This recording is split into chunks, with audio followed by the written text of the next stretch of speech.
Hi everyone, it's been a while. Today I'll talk about where I put my hamster when cleaning his cage. First off, I put an old sheet on the floor. This time I'm doing it on the sofa just to record it better. You can also use a blanket or a big towel. This makes it a bit softer for the hamster and easier to clean, at least for me. Now, this is the fence I made. It's made from hardboard, which makes it super light. I took 4 pieces, drilled some holes, and I used wire to connect the panels. I used a drill, but you can probably do it with scissors or by hammering a nail into it. As you can see, it's very bendy and you can set it in many different positions depending on what you need. What I really like about this fence is that you can collapse it fully and then slide it under your bed or behind some other piece of furniture, so it stays out of the way. The next step is placing a bunch of hides and things from the cage that are in the way. You can see a bendy bridge here. If you have one, it's a good idea to put some moss between the gaps to protect your hamster's legs from potentially falling into the gaps. I can't find any moss to buy in my country, so I'm figuring out the alternatives. After I put everything in, I scatter some food around the area for my hamster not to get bored. You can add some boredom breakers as well, especially if you take a long time to clean the cage. The height of the lower panels of this fence is 28 centimeters or 11 inches, which is quite enough for a dwarf hamster.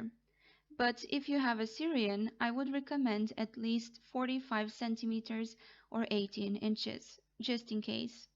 Also, hardboard might be easy for a Syrian to chew through, so a sturdier material might be better.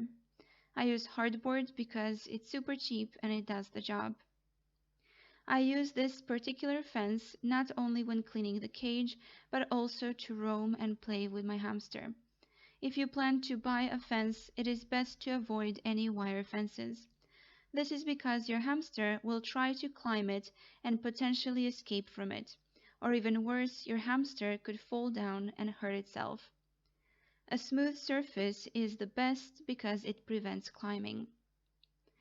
If you can't make a fence and can't afford to buy one, there are some cheaper alternatives. One is to wipe your bathtub dry, place a blanket in it, and use that.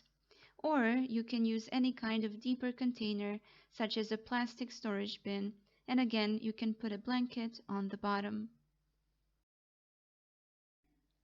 When placing things inside the fence, make sure not to put anything tall too close to the sides of the fence, as your hamster might climb on top of it and use it to escape. If you think it will take you a long time to clean the cage, it would be a good idea to give your hamster a water bowl to drink from. If you have more than one hamster, do not, I repeat, do not put them in the same fence at the same time. Hamsters are very territorial, so they might end up fighting and hurting each other. If you have any other pets such as cats or dogs, it is important to make sure they cannot reach your hamster. It is best to get them out of the room and close the door securely.